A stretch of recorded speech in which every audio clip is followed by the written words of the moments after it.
Hello, thank you so much for joining us. Thank you so much for having me. So I want to start by asking you, how did you perceive the events of October 7th here in Israel? Well, I initially learned about October 7th when I saw an image of Shani Luke in the truck. That was my first, that's when I got the first knowledge. And I immediately knew that was the end of Gaza, you know. It was no surprise at all that they targeted women and that they treated women like that. You know, that's what they do, whether, you know, it's in Iran or whether it's in Pakistan or wherever it is, you know. People think that this is a land issue, Hamas versus Israel or Palestine, Israel, settlements, blah, blah, blah, blah. But I knew, of course, that this was the ideology, that these were terrorists, this is Islamism, that this is what they are trying to do. It was in their charter. They want to eradicate all Jewish people. They don't want the state of Israel to exist. And they somehow got the opportunity to do what they've always been saying they want to do. So, you know, I felt obviously as horrified as everybody else in the world, as sick as everybody else. I couldn't even really look at my phone. I wanted to be there to support, you know what I mean, as much as I could, and to share the truth versus all of the lies and disinformation that immediately comes up. So I wanted to be able to do that you know, I felt responsible for doing that. But at the same time, because of my own past traumas and stuff, it was really difficult for me to do that. But, you know, it's just like coming here, you know, the day after Iran was bombing Israel, I felt like it's our, you know, we have to. It's your duty to do so. Exactly. Yeah.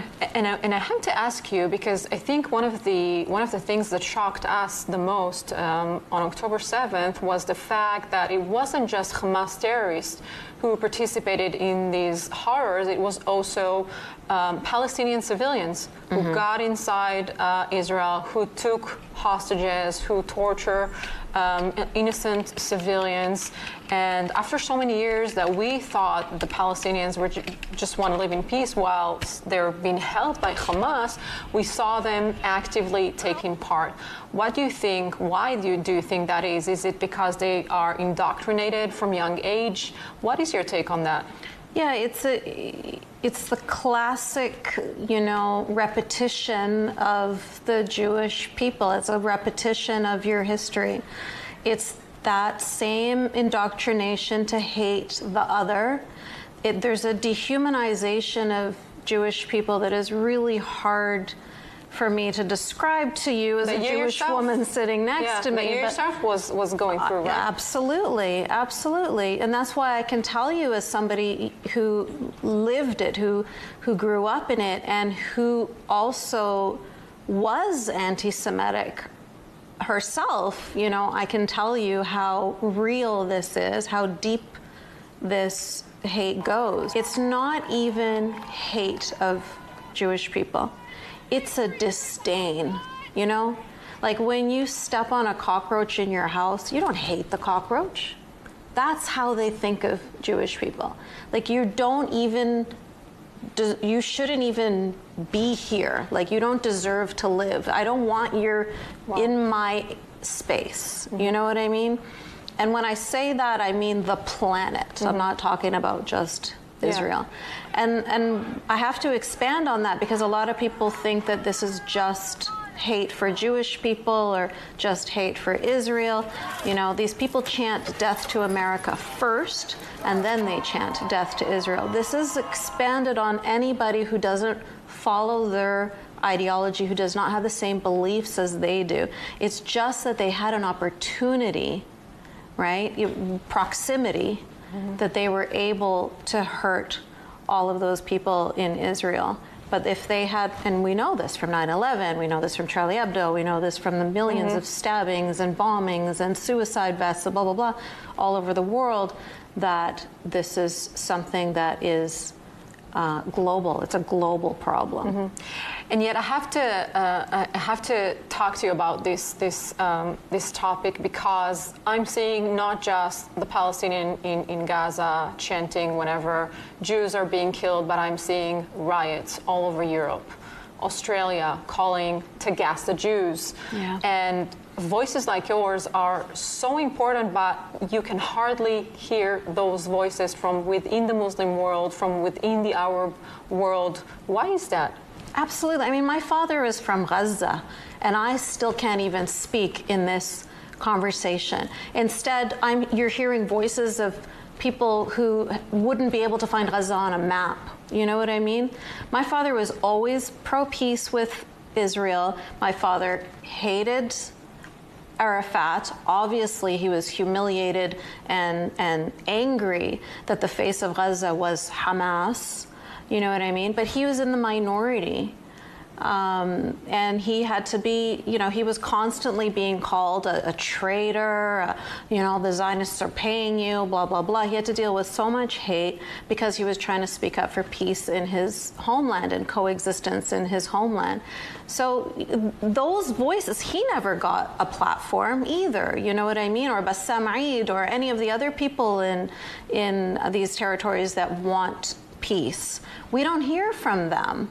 Instead, we're constantly hearing, of course they are the majority, but we're constantly hearing those voices of that want death and destruction and violence, whether it's in Gaza or whether it's globally too.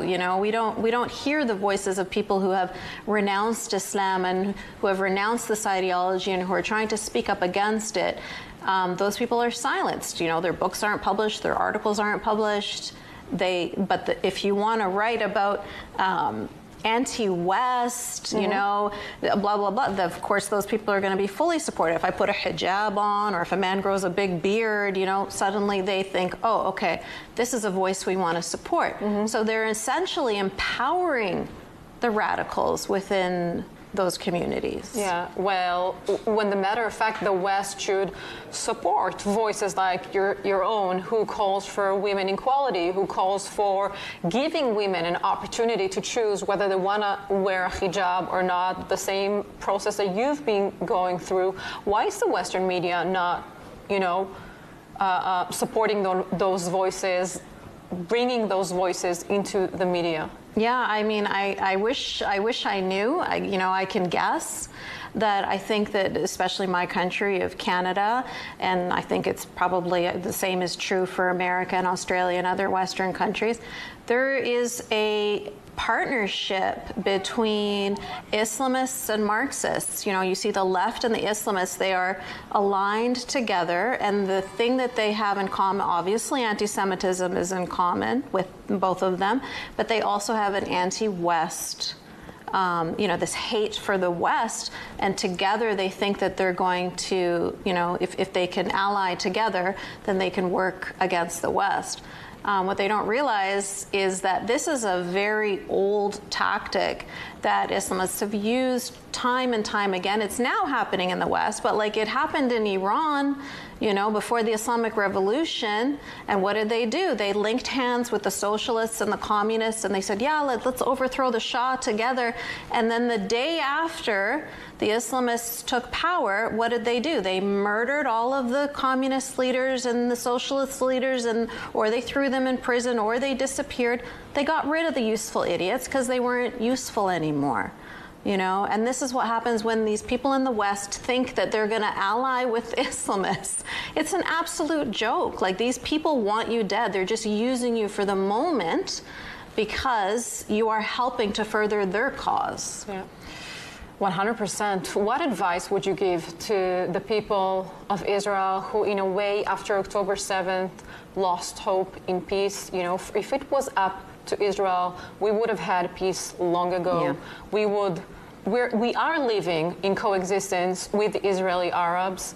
What needs to be changed in order for us to see a better future here in the Middle East?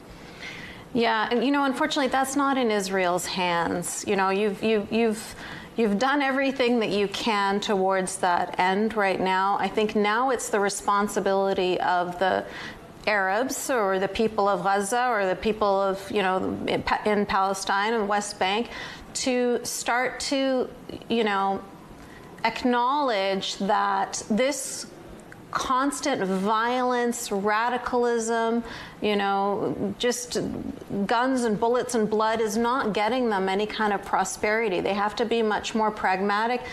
I'm sick and tired of this from the river to the sea supremacist attitude that they have. It's their responsibility to, evolve to the point where they can want coexistence and want peace with their neighbors. I don't know what more you can do. I don't think that it is Israel's responsibility. But I do want to say, if there's one sliver of hope that I can see now, is that pre-October 7th, even my Israeli friends would tell me, you need to relax, Yasmin. You're being too extreme. You're being too alarmist. They couldn't see what I could see because they hadn't lived what I had lived. But after October 7th, now they can see it.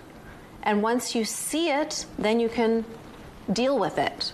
But now I feel almost a sense of hope that your state is aware that this is what our enemy is. This is what we're dealing with. We just need everyone else to wake up, Yes, exactly. Everyone else who are involved in this war. Yeah. Absolutely, yeah.